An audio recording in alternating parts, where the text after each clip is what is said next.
Hola, muy buenos días a todos. Mi nombre es Elisa Celada, representante de la Cámara Nacional de Manufacturas Eléctricas, y les doy nuevamente la bienvenida al módulo 2, Conductores Eléctricos, Mitos y Realidades. Presento a ustedes al ingeniero Eric López Gómez. Es egresado de la Facultad de Ingeniería de la UNAM y desarrolló en Alemania el trabajo de tesis para obtener el título de grado de la maestría en Ingeniería Eléctrica. Más de 22 años de experiencia en temas relacionados a necesidades del mercado, asesoría técnica, desarrollo de información y la negociación de requisitos con los clientes en la línea de productos de alambre magneto y de cables de energía. Bienvenido, ingeniero. Gracias.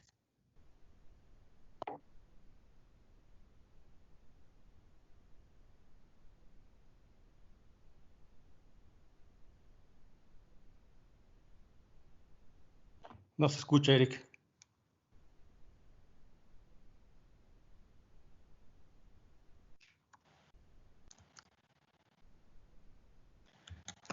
Gracias, Ricardo. Gracias, Elisa, por la bienvenida. Yo también quiero agradecer la participación de todos ustedes en este segundo módulo en el que vamos a platicar un poco de los cables que se utilizan principalmente en la industria de la construcción. Y nuestra plática va a intentar responder estas preguntas que ven ustedes aquí. Vamos a comenzar a describir cuál es la función de los cables en una instalación eléctrica, cuáles son las características que deben de tener los cables para poder cumplir con esa función y cuáles son las consecuencias de utilizar un cable que o no es original o no cumple con los requisitos mínimos o simplemente ni siquiera está descrito en las normas mexicanas. Y realmente la pregunta que nos tenemos que hacer todos nosotros al terminar esta plática, ¿realmente podemos esperar que un cable o cualquier producto eléctrico que es extraordinariamente barato, que es mucho más barato del promedio del precio del mercado eléctrico, realmente podemos esperar nosotros que cumpla con las características que debe de tener para tener un buen desempeño, tan buen desempeño como los cables de marcas reconocidas y que han demostrado buenos resultados en los años? Estas son las preguntas que esperamos poder contestar durante esta plática. Lo primero, aquí vemos un edificio y vemos una instalación eléctrica. Básicamente aquí lo que se resalta. Les voy a pedir si pueden apagar su micrófono. Es muy importante poder mantener el micrófono apagado porque simplemente no podemos estar hablando dos personas al mismo tiempo, ni tampoco puedo yo competir a veces con los ruidos que tenemos nosotros en una ciudad. Entonces les decía yo, aquí en el esquema vemos algunos conductores eléctricos que forman parte de las instalaciones eléctricas. Ninguno de ustedes llegando a su casa el día de ayer, ahora que estamos haciendo home office, o los que asistieron a la oficina hoy temprano, no llegaron y lo primero que pensaron es, ojalá que esto no se vaya a quemar, ¿no? ¿Por qué? Porque nosotros normalmente estamos acostumbrados a que las cosas funcionen y funcionen de manera segura. Cuando los cables no tienen las características que deben de tener, entonces nos podríamos ver envueltos en un evento como los que aparecen en las imágenes, donde nosotros sabemos que la energía eléctrica puede tener efectos térmicos que no son deseados, que puede ser desde un sobrecalentamiento, un conato de incendio o que se vean afectados gravemente las pertenencias y los familiares de una persona, o podemos tener nosotros aparatos eléctricos o instalaciones eléctricas que debido al mal estado del aislamiento, puedan darnos un choque eléctrico, lo que diríamos que es una electrocución. Entonces, ninguna de estas cosas queremos nosotros que existan o que sean parte de nuestra realidad en ningún momento. Entonces, la función de los cables, específicamente hablando de una aplicación residencial, va a ser transportar la corriente, transportar la carga, transportar la energía desde el punto de acometida que todos podemos identificar muy bien al ver nuestro medidor. Ese es el punto en el que la CFE se conecta a nuestra casa y alimenta a nuestra casa, hasta lo que sería la aplicación o aquel aparato que hace nuestra vida más cómoda, más segura, y que de alguna manera queremos que también lo alimente de manera eficaz. Es decir, que siempre que nosotros necesitamos esa corriente, esté presente. Entonces, ¿cómo lo vamos a lograr? ¿O cuál es el elemento que acarrea esa corriente, esa energía? Es el conductor eléctrico. Aquí vemos nosotros otra imagen, esta de una casa con una alberca que todos quisiéramos tener cerca hoy en día. Y lo que vamos a encontrar típicamente nosotros es que el cable que utilizamos en todas estas instalaciones es un cable que tiene una nomenclatura bastante larga, que es THW-LS diagonal THHW-LS, y muchos cables en el mercado también tienen el marcado CT-SR. Vamos a platicar un poco acerca de los marcados específicos o lo que significan las siglas en el marcado de los cables. Este marcado no lo inventamos los fabricantes. Este es un marcado que viene establecido en la norma mexicana, la NMXJ-010-ANSE, y que su versión vigente es la del 2018. Esta norma mexicana, que en principio no es de aplicación obligatoria, se hace obligatoria puesto que la norma oficial mexicana, la NOM-063, emitida en su momento por la Secretaría de Comercio y Fomento Industrial en el año 2001 y que se encuentra actualmente en revisión, hace referencia a esta norma mexicana y de esta manera hace obligatorio el cumplimiento de esta norma mexicana. ¿Qué nos dice básicamente? Que la T hace referencia al concepto en inglés thermoplastic, que es termoplástico, se refiere al aislamiento, que es un aislamiento termoplástico de policloruro de vinilo. La H, que tiene que ver básicamente con lo que es el calor, viene de heat. Y cuando tiene una H nos hace referencia a 75 grados centígrados. Cuando tiene dos H's, high heat, de más alta temperatura, nos hace referencia a 90 grados centígrados.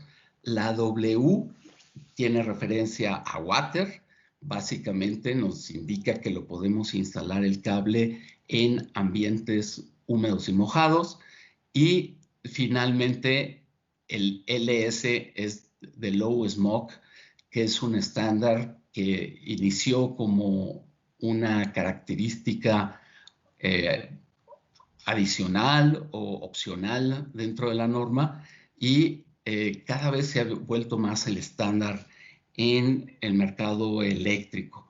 Entonces, básicamente este doble marcado que normalmente traen nuestros conductores de THW, THHW, nos indica que podemos utilizar el cable a 90 grados en ambientes secos o a 75 grados en ambientes húmedos y mojados. Ese es básicamente el significado del marcado del tipo de cable. Ahora, este tipo de cable que ya describimos lo que significan sus siglas, ¿de qué está compuesto? ¿De qué está formado? Pues básicamente tenemos dos elementos. Es bastante sencilla la conformación de este cable, sobre todo si lo comparamos con cables de media y alta tensión que tienen muchos elementos. Tiene un conductor de cobre, exclusivamente de cobre. No se vale que sea de aluminio, no se vale que sea de aluminio con algún recubrimiento arriba. Es un conductor de cobre, esa es una definición de nuestra norma mexicana, y el aislamiento que tiene encima es un aislamiento termoplástico de PVC, de policloruro de vinilo. Y básicamente este aislamiento, este conductor, deben de cumplir características dimensionales acorde con lo que es el calibre del conductor. Y entonces vamos a ver un cierto número de alambres que tiene que ver con cada calibre. Cada alambre va a tener un área transversal y la suma del área transversal de los alambres nos va a dar el área transversal total del conductor. Y como pueden ver ustedes, el aislamiento también debe de tener un espesor mínimo que, digamos, ya juntas todas estas características, nos dan unos diámetros del conductor y un diámetro exterior que ustedes pueden encontrar en las hojas técnicas del fabricante del cable. Si nosotros decimos que en el caso de este cable THW-LS, diagonal THHW-LS, el conductor debe ser de cobre, es porque tiene unas características el cobre especiales que nos permiten tener un producto seguro en su combinación con el aislamiento termoplástico de PVC. ¿Cuáles son las características diferenciales que tiene, por ejemplo, con otro conductor, que es otro conductor que se ocupa también mucho en la industria eléctrica, que es el aluminio? De entrada, el cobre es un producto más pesado, el aluminio pesa solamente un tercio. En la parte de la conductividad eléctrica, el aluminio solamente tiene 60% de la conductividad eléctrica. Es decir, si nosotros quisiéramos poner un conductor de aluminio, tendría que ser un conductor más grande para poder tener la misma conductividad eléctrica. No se puede sustituir un conductor de cobre por un conductor de aluminio del mismo calibre y esperar que tengan la misma conductividad eléctrica, la misma resistencia eléctrica y por tanto la misma conductividad eléctrica. Eso no es posible. Y también otro aspecto muy destacable del cobre es que tiene una bastante buena resistencia mecánica. No va a ser nunca una resistencia mecánica como es el acero, pero va a tener una resistencia mecánica que nos permite alambrarlo, es decir, nos permite pasar el cable a través de toda la instalación eléctrica, a través de los tubos conduit, que ustedes saben que en muchas ocasiones, sobre todo las casas antiguas, pues es un reto pasar ahora los conductores que van a alimentar las nuevas cargas a través de esos tubos de media pulgada, que son tubos muy estrechos. El aluminio simplemente no soporta ese tirón que tenemos que dar nosotros durante la instalación eléctrica y tampoco es un estándar que al momento de hacer una instalación eléctrica ocupemos equipos de medición de lo que sería la tensión al momento de instalar. ¿Y qué es lo que tenemos aquí? Aquí tenemos nuestro conductor eléctrico. Este conductor eléctrico debe de cumplir con ciertas características mecánicas. Nosotros tomamos alambre por alambre del conductor eléctrico y le hacemos pruebas mecánicas en una máquina de alargamiento, en una máquina de tensión. ¿Y por qué? Porque al momento en el que ustedes se vean en la imagen de la izquierda jalando el conductor a través de una instalación, este conductor debe de tener una resistencia mecánica suficiente para mantenerse dentro de esta fase, que es la fase elástica.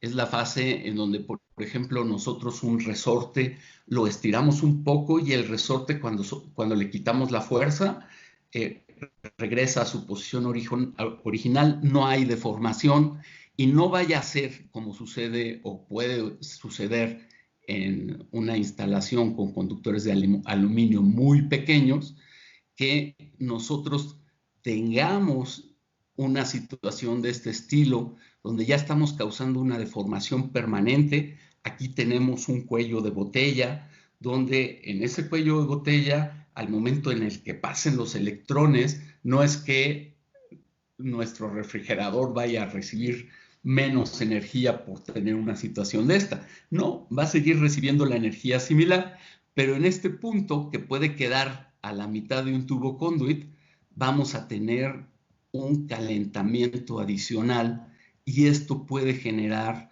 un problema de envejecimiento acelerado del aislamiento. No se diga si al momento de instalar, pues lo que provocamos es un reventón de lo que es el conductor eléctrico. Junto con el aislamiento, junto con el conductor, nosotros vamos a colocar un aislamiento. ¿Qué es este aislamiento? ¿Cómo lo vemos nosotros los fabricantes? Lo que vemos es un material que, por ejemplo, aquí está en la presentación de pellets, que son como unos barrilitos pequeños que precisamente nos permiten alimentar los extrusores. Pero este material, que es el PVC, digamos, el PVC puro, nosotros debemos de agregar ciertos aditivos que precisamente van a permitir o nos van a ayudar a darle al aislamiento las características eléctricas, térmicas, mecánicas y de resistencia, por ejemplo, a la flama, a la intemperie, y que podamos nosotros marcar el conductor, el cable, con todas esas características.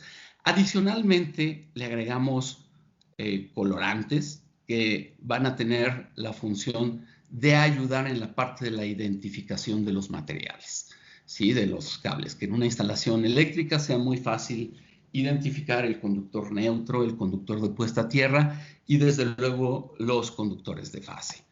Este aislamiento, al momento que lo colocamos, debemos de tener cuidado de que el conductor esté en el centro del aislamiento y además no tengamos problemas superficiales. Es decir, al momento de la extrusión, al momento de la fabricación, no debemos de fabricar un conductor que tenga, digamos, grumos o que se queden hoyitos en el aislamiento. Lo que debemos de evitar son casos como este, donde ustedes me pueden decir, oye, pero pues aquí hay más aislamiento. Lo malo es que del otro lado reducimos de manera importante el aislamiento, y es cuando se da una excentricidad. Todo esto nosotros lo tenemos que evaluar midiendo el espesor en distintos puntos, midiendo precisamente cómo son los diámetros totales del conductor, y evitar que nuestros clientes vayan a tener una respuesta de este tipo cuando exista un problema en los cables. Ya revisando el marcado completo del conductor, fíjense que nosotros los fabricantes debemos de adicionar algunas partes al marcado.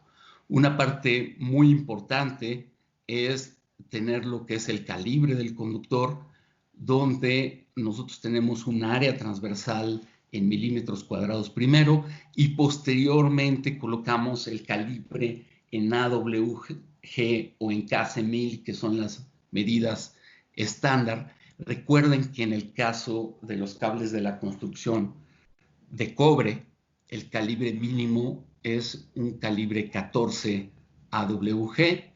Tenemos nosotros cuál es la tensión máxima de operación del cable, que son 600 volts. Realmente las tensiones de operación en baja tensión en México, estamos hablando de 127 volts de fase a tierra, que son los que tenemos nosotros en las instalaciones monofásicas, o podríamos tener una instalación entre fases de 220, 440, 480, pero todas ellas menor a los 600 volts nominales que tienen nuestros cables. Y 90 grados centígrados, como lo habíamos dicho, es la temperatura de operación máxima en condiciones o en ambiente seco. Además de eso, debe de venir el cable que ustedes compren, debe de traer un marcado NOM. Ahora lo vamos a ver por qué. Este es el marcado de laboratorio, que es el laboratorio acreditado, en este caso en México por la EMA, para realizar las pruebas y establecer o declarar que el producto es conforme con los requisitos de la norma mexicana, la NOM J010, y este es el año de fabricación. Ajá. Estas son algunas pruebas que nosotros realizamos. Ya les había hablado yo de la máquina de tensión, solamente que adicional a la prueba que hacemos sobre el conductor, hacemos pruebas sobre lo que sería el aislamiento. No queremos que en el momento en el que ustedes jalen el material, el aislamiento se agriete y se caiga a pedazos. Cuando nosotros, después de hacer un envejecido por temperatura, pasamos o cumplimos con los mínimos de alargamiento y mínimo de fuerza requerida para realizar esta función, nosotros obtenemos un certificado que nos pide, junto con muchas otras pruebas, que establece que el producto cumple. Recuerden que los conductores eléctricos, en el momento en el que pasa la corriente eléctrica a través de ellos, existen muchos efectos, pero un efecto que es muy evidente y prácticamente todos lo hemos experimentado es el efecto Joule, que es el calentamiento del conductor al paso de la corriente. Esto hace que finalmente el aislamiento esté sometido a altas temperaturas. Ya hablábamos de los 90 grados centígrados, y entonces nosotros evaluamos en hornos con ayuda de ciertas propiedades, hacemos un envejecimiento acelerado del aislamiento y evaluamos que mecánicamente tenga todas las propiedades para que no vaya a ser que después de un cortocircuito el aislamiento se empiece a caer a pedazos. Y eso nos permite colocar el marcado NOM en los cables.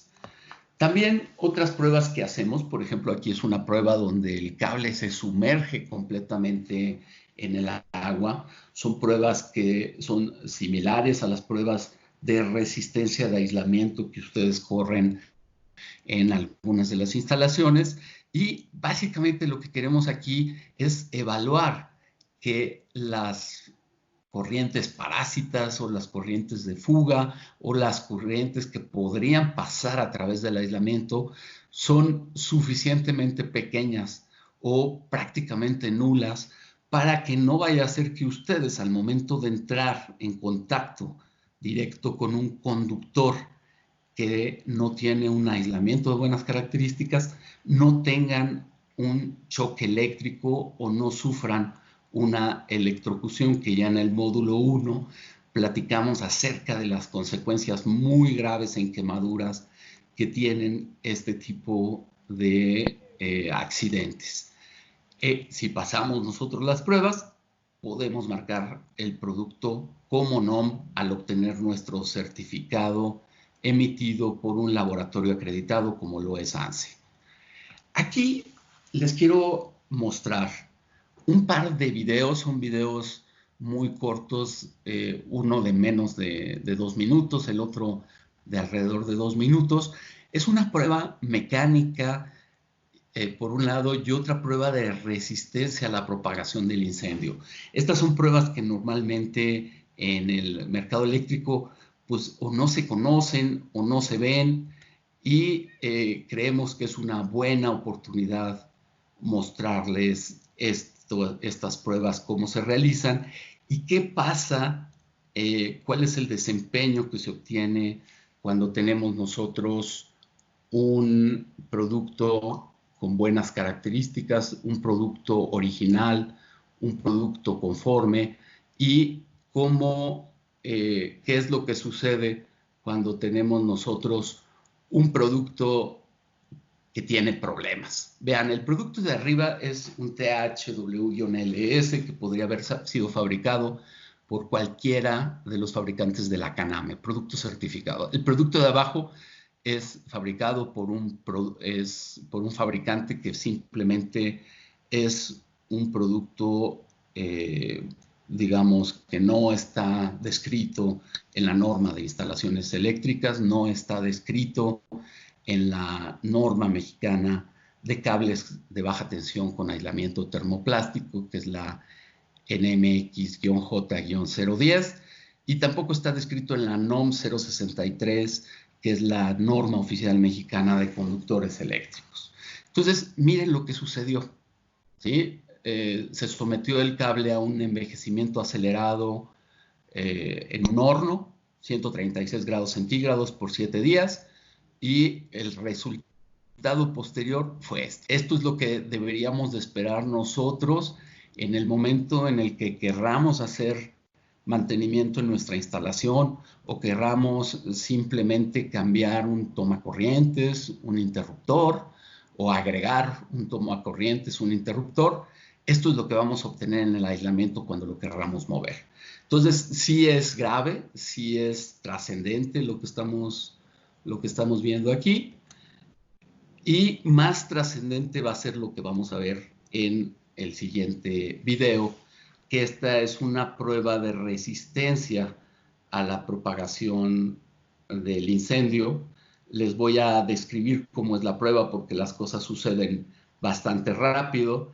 En la parte inferior, si ustedes pueden ver, se está acercando un horno eléctrico. Es un horno que no tiene flama, simplemente es un horno eléctrico que eleva la temperatura, digamos, alrededor o en su interior a 700, 800 grados centígrados. Posteriormente tenemos unos quemadores que están junto del cable, pero que en principio nos sirven solo para asegurar el triángulo del incendio y que la prueba se pueda llevar a cabo. Tenemos también lo que sería una chimenea, que es un elemento en el que se concentra mucho el calor, pero es un elemento que se parece mucho a un tubo conduit, dentro del cual pudiera encontrarse nuestros cables. Y fíjense que la cantidad de cable que se incluye es una cantidad que está normalizada, es decir, la norma nos indica cuánto cable debe de existir. La chimenea tiene 80 centímetros de alto, es decir, 0.8 metros, no llega al metro. Esto trata de emular la distancia que puede haber entre un interruptor y el siguiente piso, ¿no? Si hablamos de piso de 2 metros, de 2 metros 20, y un interruptor que está instalado a lo que sería 1,20 metros sobre el piso, pues prácticamente son los 80 centímetros que quedan arriba. Esta prueba se conoce como de resistencia a la propagación del incendio. La meta es que el cable no lleve el incendio desde el punto donde se está aplicando, digamos, de donde están los quemadores a la parte baja de la chimenea hasta el final de la chimenea. Es decir, el fuego no debería de rebasar la chimenea. Vamos a ver qué pasa en esta prueba que estamos haciendo de manera contigua. Del lado izquierdo tenemos un cable TH-HW-LS tradicional, que otra vez puede ser un producto de cualquiera de los fabricantes de la Caname, un producto certificado. Y del lado derecho tenemos un producto X, que es un producto que simplemente no está certificado y no se tiene evidencia de cumplimiento de esta prueba. Vamos a ver lo que sucede y traten de imaginárselo como si fuera la instalación del interruptor de su casa que va hacia la planta alta, donde duermen sus hijos, donde duerme su familia. y ustedes pueden ver el reloj, aquí son segundos, la prueba dura 30 minutos, no se asusten, no los voy a tener 30 minutos aquí, van a ver que a los 30 segundos vamos a acelerar la prueba y de manera que podamos meter parte de la prueba, verla de manera muy rápida. Y pues algo que pueden ver de entrada por las ventanitas de la chimenea es que del lado derecho ya hay un gran avance. De hecho, si se fijan en este momento, ya se rebasó la altura. Entonces, esta es una prueba que si bien duraba 30 minutos, no había necesidad de mantenerla. Si bien se está realizando en una cámara de incendio con todas las características de seguridad adecuadas, ya no tenía ningún caso seguir adelante con la prueba. Simplemente el producto, pues véanlo, ¿no? Parece como las velitas de los pasteles de los niños. Que simplemente se sigue quemando, ¿no? Es un producto que lejos de ser resistente a la propagación del incendio, lo estamos viendo de manera pues muy triste, muy grave, como un producto que puede convertirse en la mecha que lleve el incendio de un punto de la instalación hasta otro punto de la instalación. Y como habíamos visto nosotros, el cable está presente a todo lo largo de la instalación eléctrica. Entonces puede ser lo que convierta un incendio en un conato de incendio en precisamente un incendio. ¿Sí? Muy bien. Cumplir con estas pruebas nos permiten marcar el producto como no. Como pueden ver ustedes, este cable que se puso digamos, a revisar en la prueba contra otro cable certificado, pues no puede llevar el marcado no. Y eso nos lleva a hacer una acerca de lo que es un producto original y cómo compite con un producto no original. También cómo son los productos que están incluidos en la norma, que eso ya lo describimos durante la plática, y cómo es un producto que no está incluido en la norma, ¿no? Y entonces nosotros queremos ir y comprarnos un superauto, una super pantalla de televisión, una computadora, un cable, un accesorio eléctrico, un elemento de iluminación. Y entonces llegamos a la tienda y en el mostrador colocamos dos productos igualitos, pero uno de ellos es extraordinariamente barato. Y entonces viene la pregunta que nos deberíamos de hacer todos, es ¿cómo es esto? O sea, ¿cómo pudiera ser un producto extraordinariamente barato? Ya que llegamos y revisamos su desempeño, no sería raro que descubriéramos que el producto no era igual, que el desempeño es distinto y esto no es algo que nos debiera de sorprender.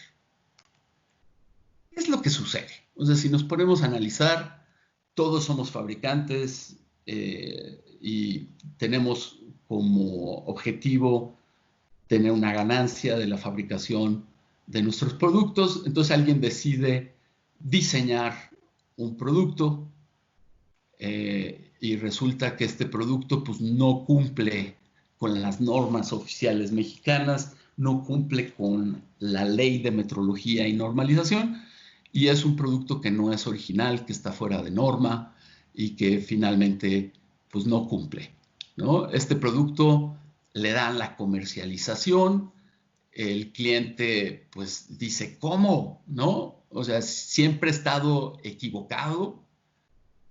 Y entonces llega el comprador de una firma importante y entonces toma la decisión con muchas dudas, pero lo hace porque sabe que se va a ahorrar una gran cantidad de dinero.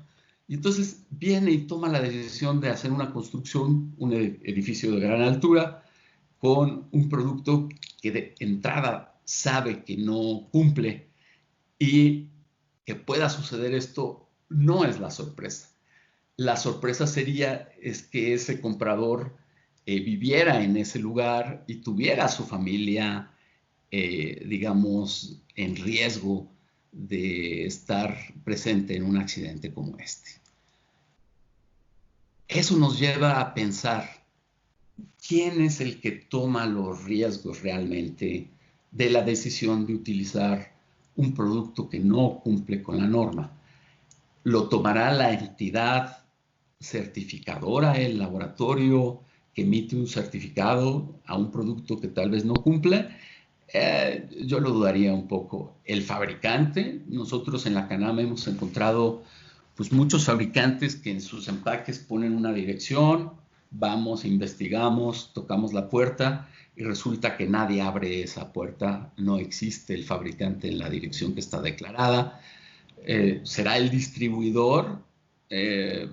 Pues bueno, tal vez sí le está dando la cara al público y debería de estar consciente de que debe de ofrecer productos que cumplan con las leyes mexicanas.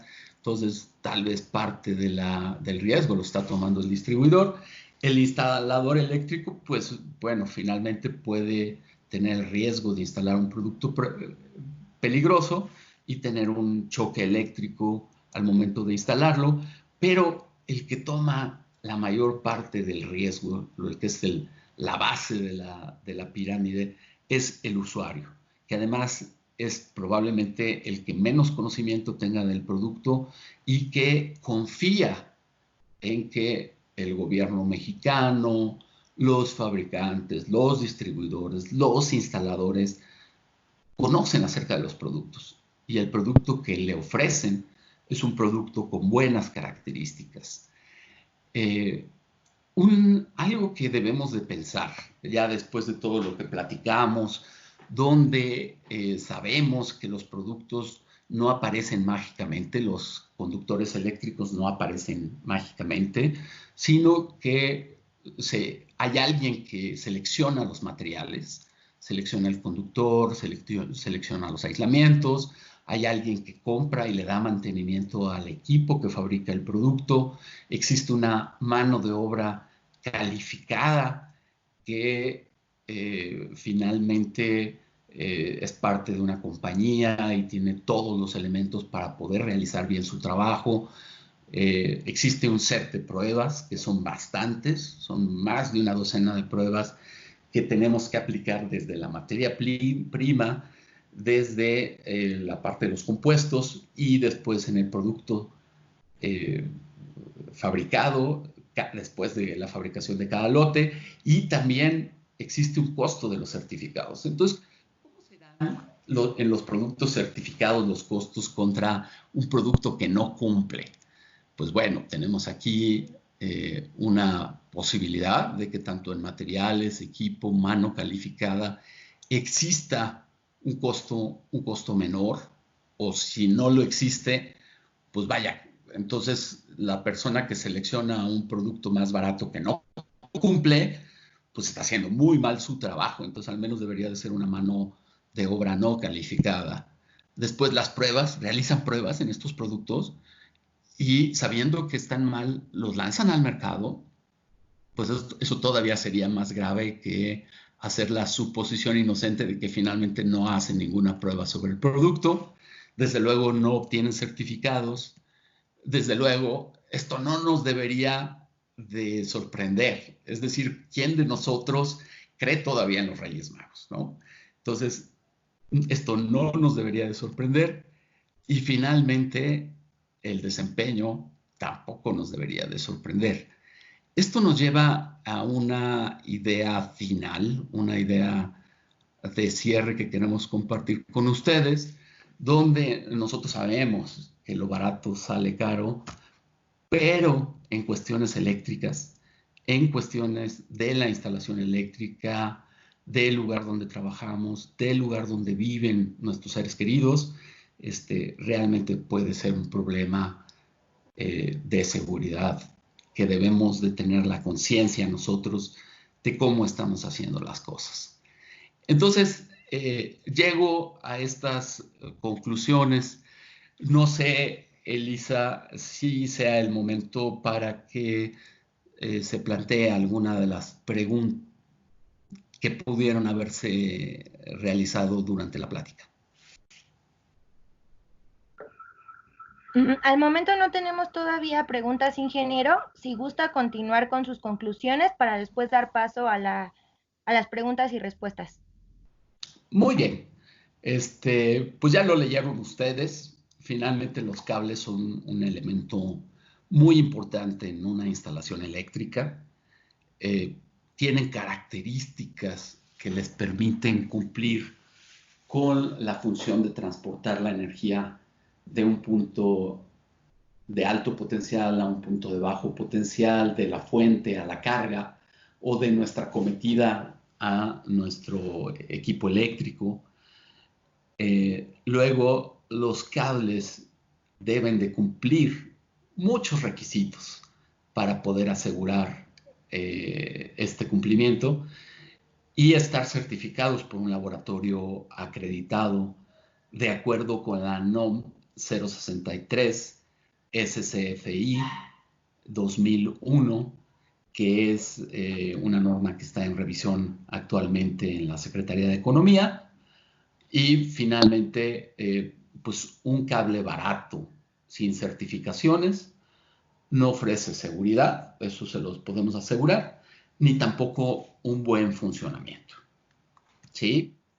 Entonces, estos son los dos módulos siguientes en este curso que desarrollamos para ustedes.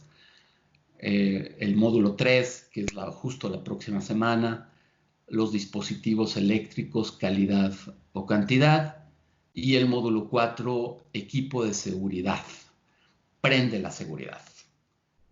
En esta lámina van a encontrar ustedes lo que son dos códigos QR, el de la izquierda, el que está junto al logotipo de la Caname, es el código con el cual ustedes pueden tener acceso a la evaluación de la plática. Nos interesan mucho sus comentarios con la finalidad de poder mejorar estas pláticas que desarrollamos para ustedes.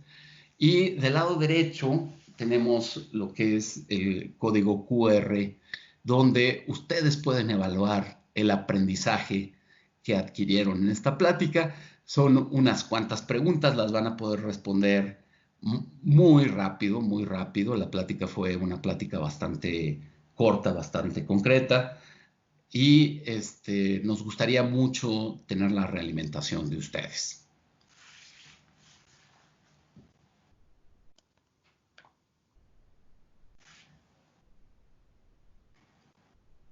¿Existe alguna pregunta, Elisa, o damos por concluida la plática? Muchas gracias, ingeniero Eric. No sé si alguien de los asistentes tenga alguna pregunta. Si gustan, la pueden escribir en el chat que se encuentra del lado derecho o levantar la mano para hacer uso del micrófono.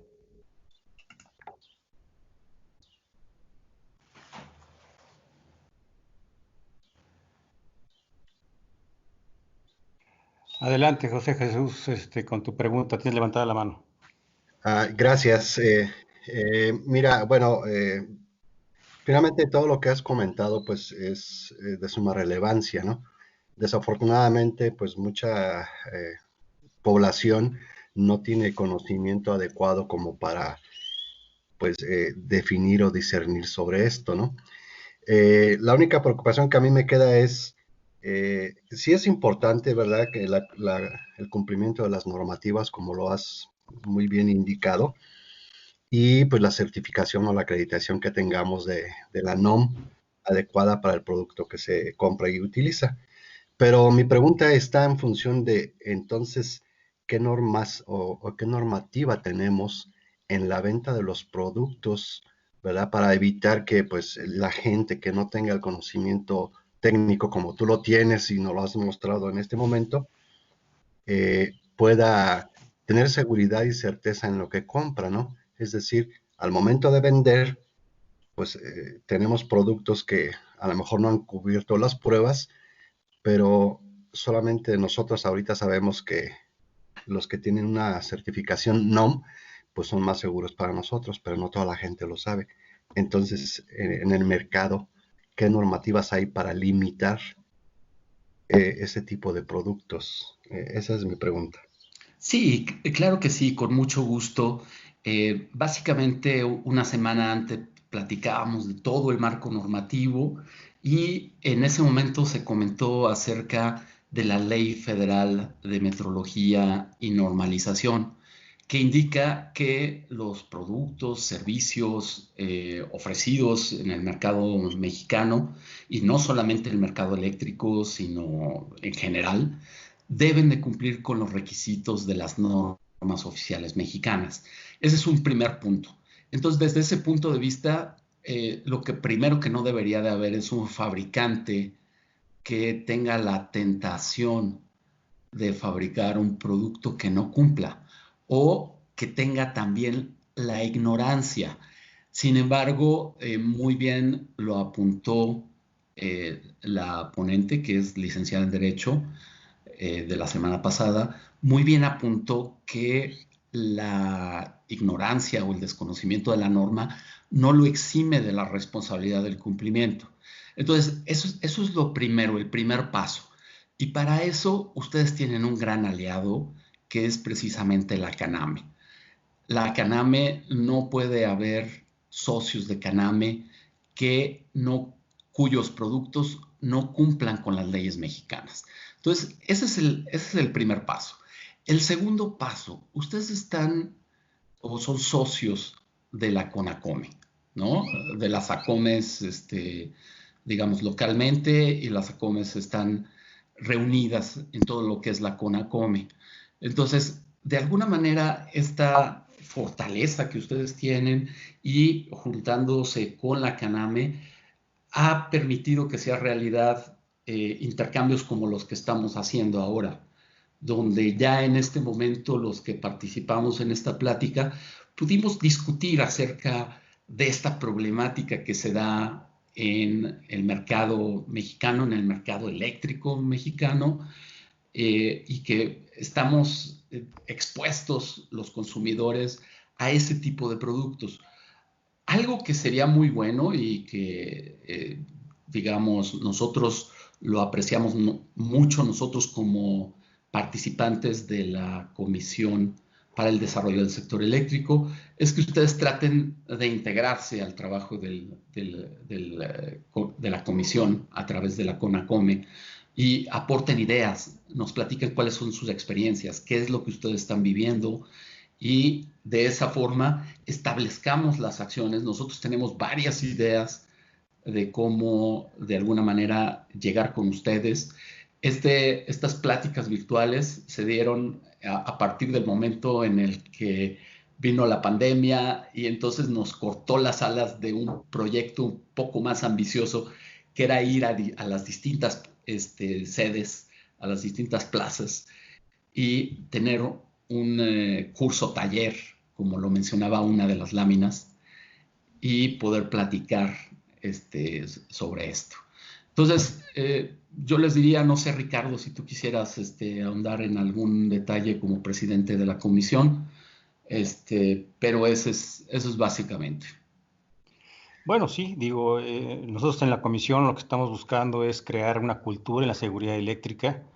En el módulo 1, como bien lo comentaste, se habló del marco normativo, de cómo la ley marca el requisito de que las NOM son normas oficiales mexicanas que son de carácter obligatorio. Y el no cumplirlas, pues prácticamente implica una responsabilidad. Y ustedes como distribuidores y comerciantes de equipo eléctrico tienen una responsabilidad intrínseca y su forma de actuar va a depender directamente de la seguridad de un tercero que está depositando la confianza en ustedes. Entonces, como bien lo dices, Eric, están invitados para que formen parte de esta comisión y aportemos todos ideas para trabajar en pro de una cultura en la seguridad eléctrica. Por ahí tiene levantada la mano Israel, Israel González. Adelante, Israel. Gracias. Felicidades, Eric, por tu conferencia. Está muy buena. Tengo dos preguntas. Mira, con respecto a las pruebas que tú estás mostrando de los incendios, tengo una duda. El otro día me preguntaron cuál era la diferencia entre lo que es el conductor con resistencia al incendio y aquel que es con resistencia a la flama. Entonces quisiera saber si hay una diferencia entre esas dos. Y bueno, creo que ya el compañero que preguntó antes que yo ya se llevó la pregunta que yo había hecho, pero yo solamente quiero hacer un comentario. Yo llevo más de 16 años yendo a la Expo Ferretera aquí en Guadalajara, que es una de las más grandes de Latinoamérica, y es triste ver cómo se va incrementando el número de fabricantes, el número de vendedores que entran con un material que es totalmente pirata, que es totalmente fuera de norma. Me ha tocado inclusive pararme, ver, analizar el producto y hacer un comentario en voz alta con mis compañeros de decir, mira, este producto está chafa, este producto no funciona. Y la gente viene y te dice, ¿por qué? ¿Por qué no funciona? Y le digo, bueno, pues está fuera de norma, mire cómo está pintado, mire lo corta a la hora que usted lo agarra. Pero siguen estando presentes en una expo tan grande y tan importante como es la Expo Ferretera. Entonces, yo sé que es parte de la responsabilidad de nosotros como los que consumimos el producto y los distribuidores como los que los venden, pero no podremos hacer algo para llegar como llegan en la piratería aquí en las zonas de San Juan de Dios, de decir, ¿sabes qué? A ver, esto no funciona y va para atrás. Porque de otra manera, pues va a quedar todo solamente al usuario final, ¿no? Esa es mi pregunta. Muchas gracias, Eric. Sí, tocas un tema muy interesante, Israel. Muchas gracias por tus comentarios. Desafortunadamente, tenemos una brecha muy grande, tenemos un área de oportunidad muy grande en la aplicación de la ley. ¿Sí? Lo vivimos con casos todavía más tristes, pero sí, esa omisión de la autoridad para la aplicación de la ley, pues simplemente su alcance no llega al sector eléctrico o llega de manera muy puntual. Eso es lo que hemos visto y como Caname tenemos un trabajo continuo con la Profeco para que precisamente darles los elementos técnicos para que ellos vayan y realicen su función. Respecto de lo que comentabas, voy a hacer una aclaración. Tú hablas de resistencia al incendio, resistencia a la flama. Realmente los cables no son, es decir, no estos cables con estos marcados, no son resistentes al incendio o a la flama. Son resistentes a la propagación del incendio y a la propagación de la flama. Durante muchos años, estamos hablando desde los años 50 o tal vez de años 60, existe la preocupación de que el cable no se vuelva una mecha para lo que es el incendio, para llevar un conato de incendio, convertirlo en el incendio del edificio, como ha habido muchos ejemplos desafortunadamente en México. La propagación del incendio, la resistencia a la propagación del incendio, se evalúa en la prueba que platicamos ahorita. Esa es la prueba y no existe, digamos, variaciones. Es una prueba bastante exigente en los cables. A nosotros nos tocó trabajar con el Metro en los años 70 en el desarrollo de esta prueba. Incluso la gente, los científicos que llevan más tiempo en nuestro Centro de Investigación y Desarrollo y que tal vez les tocó trabajar o a lo mejor llegaron cuando se estaba desarrollando esa prueba, la llaman la prueba francesa, porque esa es una prueba que vino con la gente de Bombardier y de Alstom, porque en las instalaciones subterráneas, en los túneles, es extraordinariamente importante que no exista una propagación de este estilo, porque es muy difícil evacuar esos lugares. Lo hemos vivido con incendios que ha habido en el metro, o conatos de incendio que ha habido recientemente, que gracias a que tienen cables y sistemas eléctricos no propagadores del incendio, no propagadores de la flama, es que no tenemos unas tragedias en los metros, ¿no? Realmente la gente evacúa sola. Las pruebas de resistencia a la propagación de la flama, en esto existen muchas. La más sofisticada es la que nos permite grabar los cables como CT, que es el cable que se puede instalar en soportes metálicos tipo charola, y que hacemos una prueba similar a la que vimos, pero los cables están instalados en una charola, tienen un quemador que directamente está incendiando el cable, a diferencia de en este caso donde no tenemos realmente fuego sobre el conductor eléctrico. La prueba dura 20 minutos y máximo se debe de sobrepasar una longitud de 1,20 para poder aprobar esa prueba. Pero las pruebas que se hacían en los años 60, digamos, cuando inició toda esta, podía hacer una prueba con ayuda de un mechero Bunsen, tomar 10, 15 centímetros de cable y meter el cablecito de manera horizontal, no de manera vertical, que es de manera vertical es la forma más drástica o más grave, y solamente se metían de manera horizontal. Entonces, el cable que cumplía con esto tenía un marcado que es un marcado muy, muy sencillo, ¿no? Básicamente esa es la diferencia. Lo que cambia son las pruebas. La prueba más exigente es la resistencia a propagación del incendio, y desde luego en el caso de las charolas, la prueba de resistencia a la propagación de la flama en charola vertical. Eso es. Gracias, Eric, muy amable, gracias. Miguel Cachú, tienes levantada la mano, adelante. Buenos días a todos. Antes que nada, Eric, te felicito, muy buena presentación. No dejaste dudas, y si hay dudas, bueno, pues ahí está el chat para que hagamos preguntas y el acceso a la página. Y ampliando un poquito la cuestión que preguntaba alguien por ahí acerca de qué estamos haciendo, y yo soy representante de CONACOME y nuestras 19 afiliadas a nivel nacional. Desde hace un año que estamos trabajando en esto, un poco más, estamos tratando de hacer esta promoción para que todos los comerciantes y sus empleados tengan acceso a este tipo de pláticas, y estamos ofreciendo que va a haber una certificación de los negocios, de los comerciantes, que tengan este certificado para avalar que los productos que están suministrando, vendiendo y todo eso, tienen las normativas. Entonces, estamos trabajando en eso también. Esperamos pronto poder tener buenas noticias. Como les digo, a través de nuestras 19 afiliadas a nivel nacional, estamos trabajando en eso para que se enteren de que estamos haciendo. Hoy es el segundo módulo. Excelente presentación nuevamente, Eric. Y a todos, bueno, pues seguimos con el módulo. Alguien por ahí preguntaba que por qué no ponemos las fechas de los siguientes. Ya las vieron también que están puestas ahí.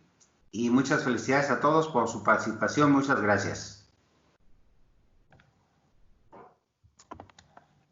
Gracias, Miguel. ¿Habrá alguna otra pregunta?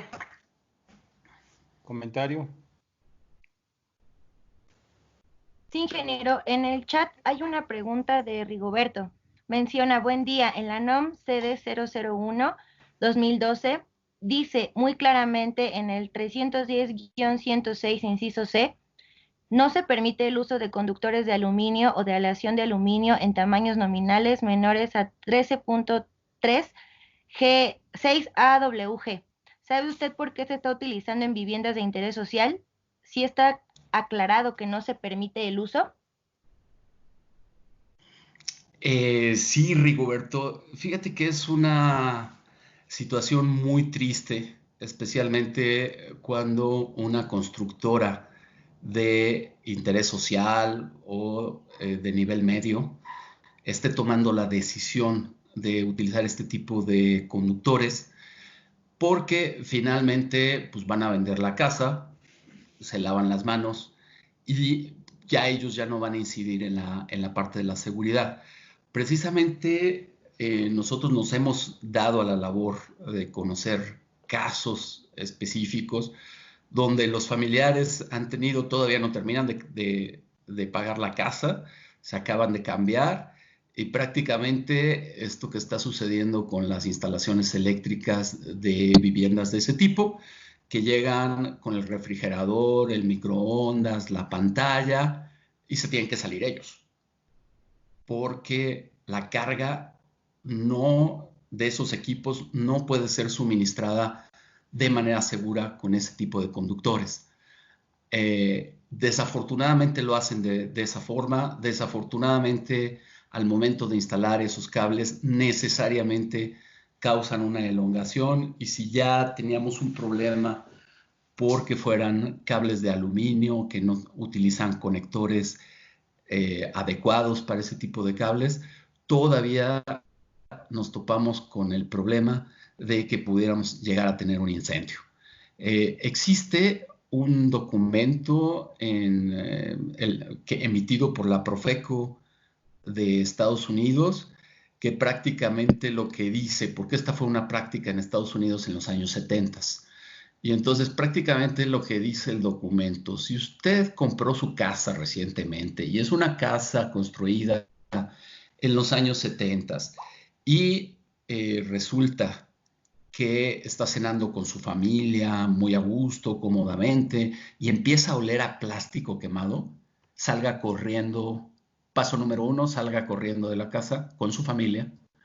Paso número 2, contrate a un experto técnico eléctrico para que le cambie la instalación eléctrica. Eso es lo que dice el documento de la Profeco de Estados Unidos, es decir, del gobierno de Estados Unidos.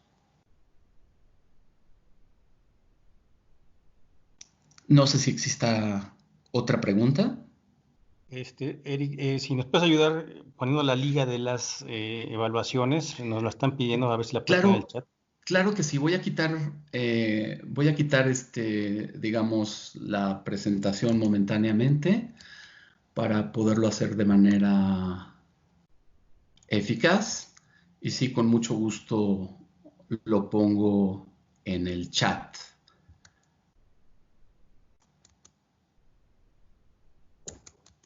Sí tenemos otra pregunta, ingeniero Eric. Permíteme nada más un segundito para completar esta labor, si no te voy a escuchar a medias y no me gustaría contestar algo que no sea correcto. Claro que sí, gracias. Muy bien. La primera de ellas es la evaluación de la plática.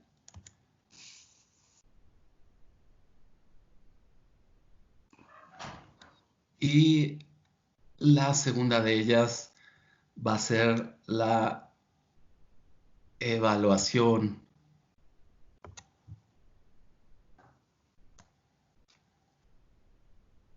del aprendizaje en la plática. Es muy importante, perdón, Eric, que nos ayuden a resolver estos cuestionarios, estas encuestas. Son muy sencillas, son 6 preguntas, 7 preguntas, se responden en menos de 2 minutos. Y con esto nos ayudan a nosotros como comisión a ver nuevos temas, a ver sus inquietudes, ver cómo si se logró o no vender la idea de esta seguridad eléctrica que estamos promoviendo. En fin, queremos una retroalimentación con ustedes y es muy importante que nos ayuden y nos ayuden a hacer la resolución de esta encuesta. Adelante, Elisa, creo que por ahí había otra pregunta, ¿no?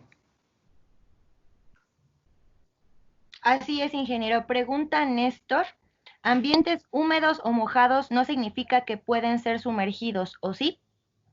Es muy buena la pregunta. La norma de instalaciones eléctricas nos aclara en la parte de definiciones qué es un ambiente seco, qué es un ambiente húmedo y qué es un ambiente mojado.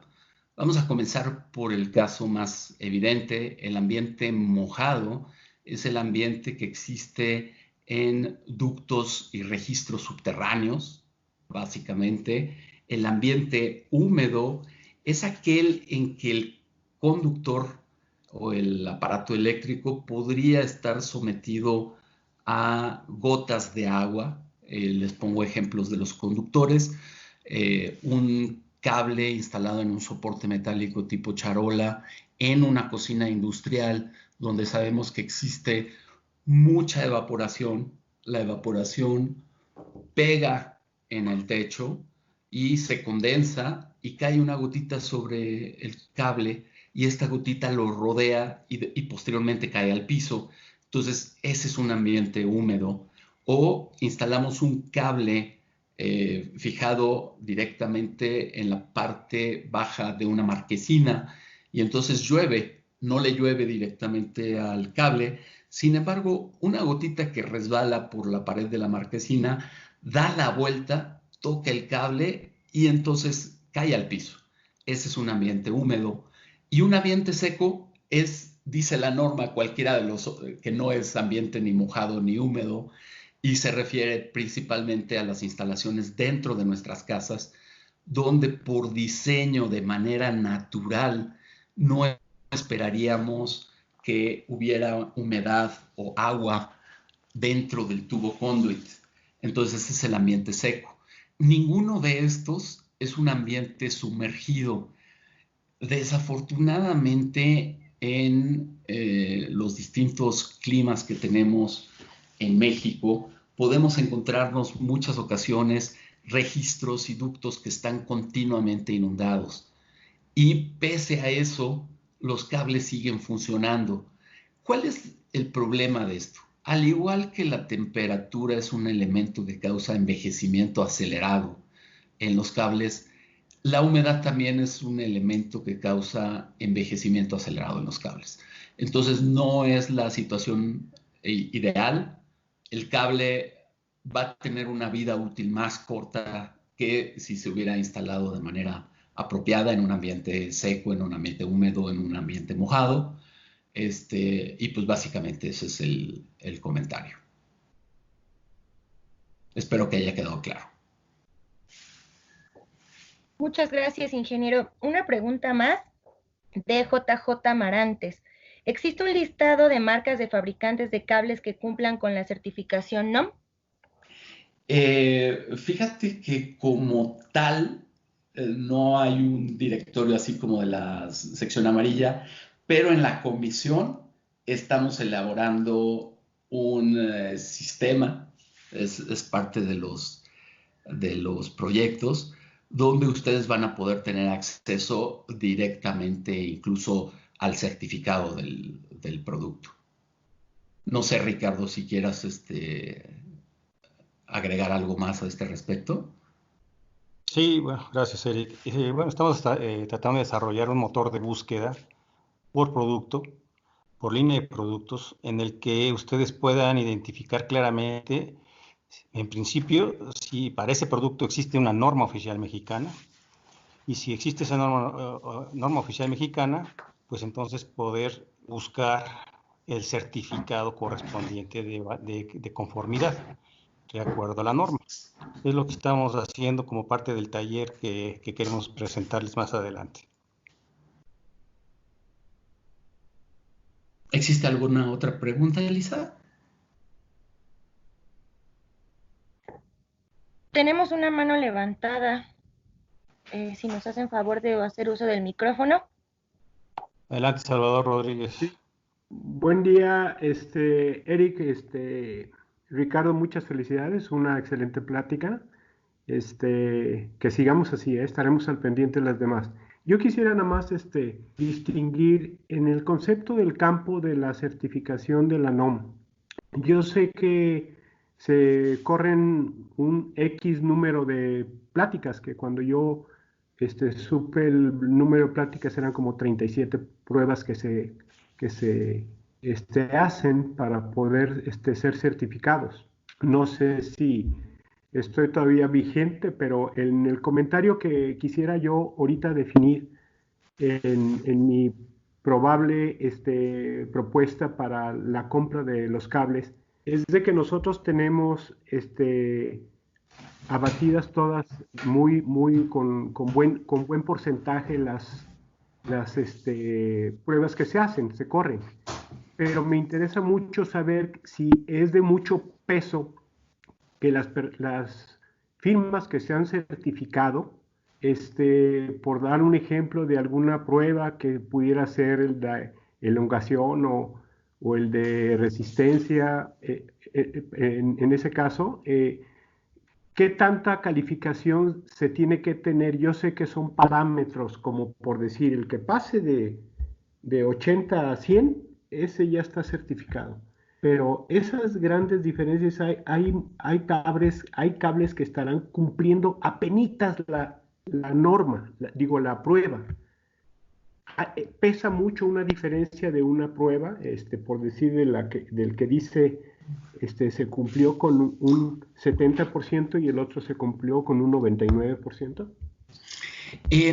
Mira, no hay nada de ese tipo, Salvador, en lo que es la norma del producto, la NMX J010. Ahí hay requisitos establecidos donde el resultado es pasa o no pasa. Dentro de la lista de pruebas existen pruebas obligatorias y existen pruebas opcionales. Entonces, ya dependiendo de cada fabricante, el destino que quiere darle a su cable, es decir, para distintos mercados, realizará o no lo que son las pruebas opcionales, y si su producto cumple con los requisitos de la norma, del método de prueba, se pone palomita. Y entonces el producto cumple, ¿no? Así de sencillo. Así es. Entonces, sí, es nomás cumplir, sigue vigente, es cumplir con el rango que se les determine, ¿verdad? Sí, con el requisito. Y normalmente los certificados se tienen que renovar después de un periodo, y de esa manera se verifica que un cable que se aprobó o que se certificó con anterioridad se vuelve mantiene la calidad. Ok, pues gracias, buen día para todos. Sí, gracias. Gracias, ingeniero Eric. Tenemos una pregunta más de Gabriel R. Buenos días. ¿Cómo puede afectar un cable de mala calidad o fuera de norma en el funcionamiento de los accesorios eléctricos como placas, apagadores y contactos? Aquí un problema que nosotros hemos visto es que el cable pudiera estar trabajando en sobrecarga o estar trabajando a una temperatura por encima de lo que debe de trabajar. Normalmente para las instalaciones eléctricas existe un requisito en la norma, en el artículo 110, que limita, digamos, la temperatura de los conductores. Es una limitación por temperatura. Y normalmente para cargas menores a 100 amperes, esa limitación es a 60 grados centígrados. Y tiene que ver con la compatibilidad térmica con todos los demás elementos de la instalación. Entonces, si un cable, por haber sido seleccionado de manera adecuada y además es un cable que no cumple con los requisitos mínimos, un requisito mínimo es que no debe sobrepasar la resistencia eléctrica. Desde luego, si ese cable de cobre, por ejemplo, calibre 14, se reemplaza por otro cable de aluminio, calibre 14 también, necesariamente con la misma carga va a trabajar a una temperatura mayor. Y esa temperatura, que tal vez de momento la pueda soportar ese cable, pudiera no soportarla el accesorio. Y a final de cuentas lo que vamos a tener es un incendio, un conato de incendio. Ya hemos visto nosotros casos de este estilo donde se conecta a una carga muy alta. Ustedes ven que, por ejemplo, los soldadores o los herreros nunca van y se conectan a un tomacorriente, porque obviamente van a demandar una carga muy, muy grande. Entonces, lo malo es que si fuera al conectar nuestra plancha o nuestro horno de microondas, que sí están diseñados para irse a conectar al tomacorriente, pues el tomacorriente se derritiera, y no solamente porque el tomacorriente también podría ser un producto que no cumpliera, sino que además el cable que es parte de la instalación estuviera favoreciendo ese incremento en la temperatura. Eso es. Perfecto, ingeniero, muchas gracias. Tenemos otra pregunta de Ana Laura Rangel López. ¿La renovación de los certificados depende del tipo de producto y por cuánta duración es? Fíjate que no tengo el detalle. En general, estas son acuerdos o, digamos, reglas establecidas por ANSE con los fabricantes. Yo te puedo decir que nosotros tenemos productos que cada año se les renueva el certificado, y hay productos cuyo certificado tiene una vigencia de un par de años, pero no podría decir exactamente cuáles son las condiciones.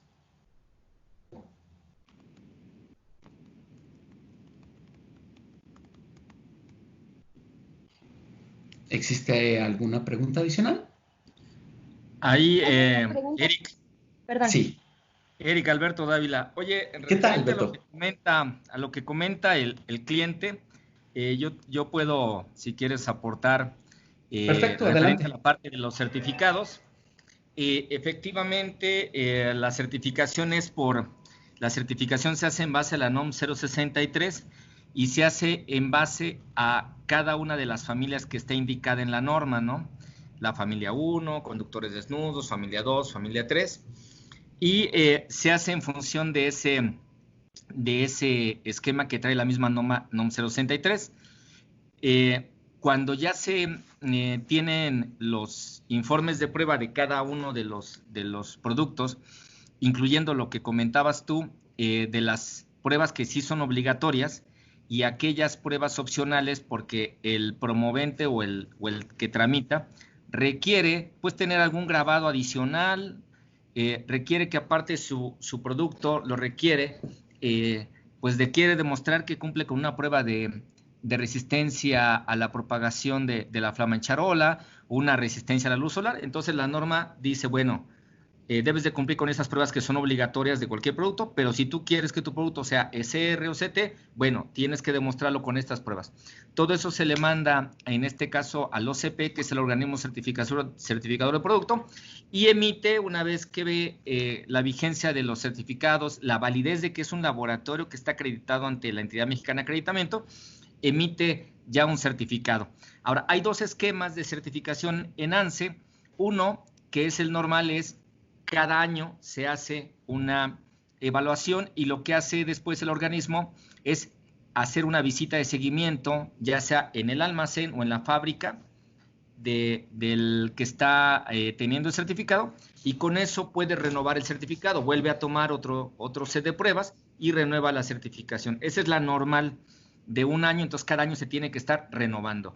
Pero hay empresas que tienen un esquema, tienen una validación, cuentan con un sistema de gestión de la calidad de ISO 9001, y también su organismo que lo certifica en ISO 9001 está dado de alta en la Entidad Mexicana de Acreditamiento para evaluar productos y procesos, y entonces ya pueden optar por una validez del certificado de 3 años, que sería lo que se le llama la modalidad 2. La modalidad 1 es de 1 año y la modalidad 2 son de 3 años, y entonces no requieren estar renovando. Sí requieren algunas visitas de seguimiento, pero pueden tener una renovación de 3 años porque pues aseguraron que su sistema de producto, de fabricación del producto, proceso y su sistema de gestión de la calidad están validados por su organismo y acreditados por la EMA. Gracias. De acuerdo, Gracias, Alberto, gracias. gracias. Nos acaba el tiempo. Yo lo que quisiera agregar, por ahí hay varias preguntas más que se quedan. Trataremos de responderlas en el chat, en lo posible, en el mismo chat.